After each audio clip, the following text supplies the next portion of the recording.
Hello, this is Donna Lewis of the Clark County Park District again, and today I'm talking to you about what to do if you have a groundhog problem in your yard.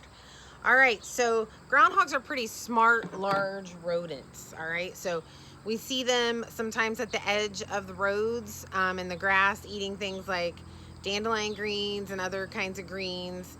But they are our largest rodent in Ohio and around the area. So this is kind of a goofy looking one. He's super cute. Groundhogs are pretty cute, but a lot of people don't appreciate them because they like to burrow underground, and a lot of times that's where they'll raise their young. So I had a groundhog this year at my house under my shed. My shed's been standing for probably 20 years or so, and I'm pretty sure there's always been groundhogs under there, and it's still there. So one thing to remember is if you have groundhogs, sometimes they don't care for chickens. So our groundhogs don't, it tended to leave a little while when we had a lot of chickens. But groundhogs burrowing in your yard. So these guys may be cute, but we don't like them burrowing in your yard. And sometimes people really despise these guys because they make holes in your yard, sometimes holes in their pastures, which are bad for our livestock, like our cows. So I know one of my volunteers, I won't mention any names, he knows who he is, he does not like groundhogs at all. So they're on his hit list. All right, so groundhogs spend their time underground, okay, a lot of their time underground unless they're coming out to eat. So they build burrow systems a lot of times in urban and suburban backyards. So not just in the country, but a lot of times they've run out of space in urban areas. So they build their burrows a lot of times in these urban areas because in our backyards, because that's the space that they have. So they spend a fair amount of time under there, raise their young in burrows. They do not usually cause any significant damage, not like people think with their tunneling. And in many cases, the best thing to do is, I know you're not gonna like this, leave them alone. All right, so they're just in there. A lot of times, like the one I have at my house, just stays in there to raise her young, and then I don't see her for the rest of the year. So I think she goes back into the woods somewhere. But a lot of times the best thing to do is to leave them be, and they'll move on to another location. Now, if you can't leave them be, just can't stand them there, or it's not a good place for them to be, you can block groundhog holes, okay? So if there's a concern that particular burrow is weakening the foundation of a shed or a walkway, the opening can be sealed to prevent access at the vulnerable point.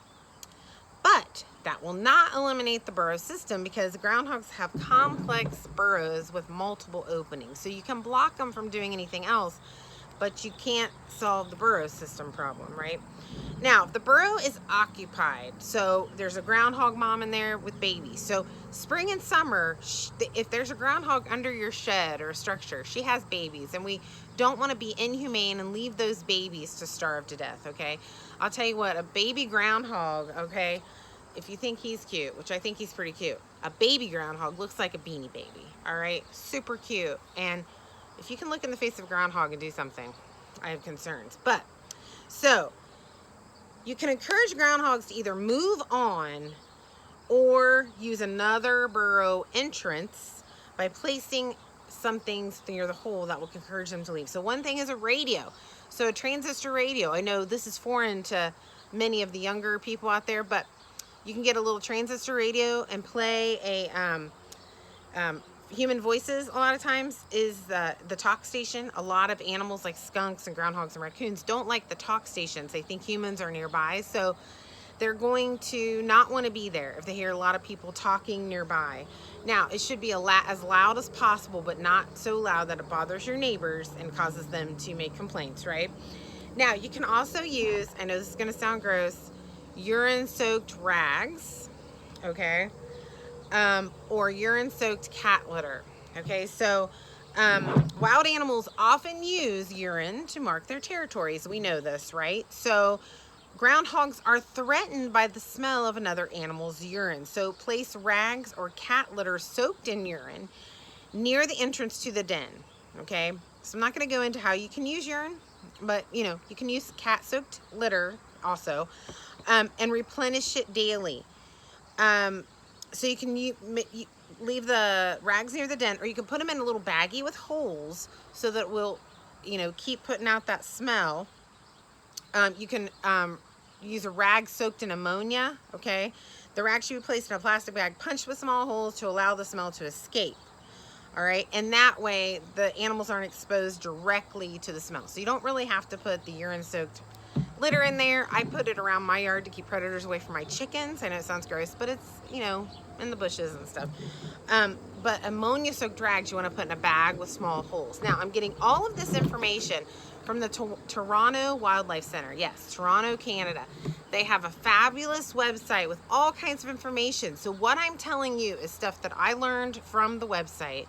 And also I've learned a lot of this just observing groundhogs on my own because I'm just a wildlife person and I love observing wildlife. So, but all of these nitty gritty details, that comes from the Toronto Wildlife Center. So you can check their website out. Now, you may also want to dig out the den entrance a little bit because then the groundhogs think that the den has been disturbed, which it has if you dig out a little of the entrance. So that will help maybe get them to move on because they don't like that another animal's messed with their den. Now, make sure, very important, make sure the groundhogs are gone before sealing the holes. We are humane, right? We're a humane species. We don't want to seal in a groundhog or its babies, all right? So continue the harassment techniques like the urine soaked drags and the transistor radio for several days in a row, okay? Then perform the paper test to make sure the hole is no longer used. So if you have not seen or heard any groundhogs inside the space, block the entry point with something that a groundhog could easily move, such as a thin piece of paper loosely taped over the hole or a scrunched up piece of paper placed inside the hole. You can do this kind of thing for skunks as well. Leave the paper in place for 72 hours, all right, to see if anyone has tried to move it. If the paper is unmoved after that time and there is no other reason to believe the burrow is occupied, it's safe to seal it. Just make sure before you do. Now, one exception to this rule would be in sealing holes during the winter, November to March. So remember, November to March. It's the same for us in Ohio, okay? That may be hot. These holes may be occupied during those times for hibernation. Groundhogs hibernate. That's why we have the Groundhog Day, to see what happens when the groundhog comes out. Does he have a shadow or not, okay? So to be safe, don't seal any ground burrows during the winter months, all right? Since a number of ground-dwelling animals hibernate during this time. So we don't want to seal them in there. Now, very important when you do test to make sure there's no babies or adults. Really make sure before sealing, even other times of the year, because during those other times, there's most likely 99% going to be babies, okay, in that burrow. Another very important thing that people don't think is a big deal. We cannot relocate animals to another area. So let's say you're annoying your neighbor, okay? And they just say, you're just gonna have to move, okay? We can't just move because we're annoying somebody. So, and we might not be able to find a place to go to, okay?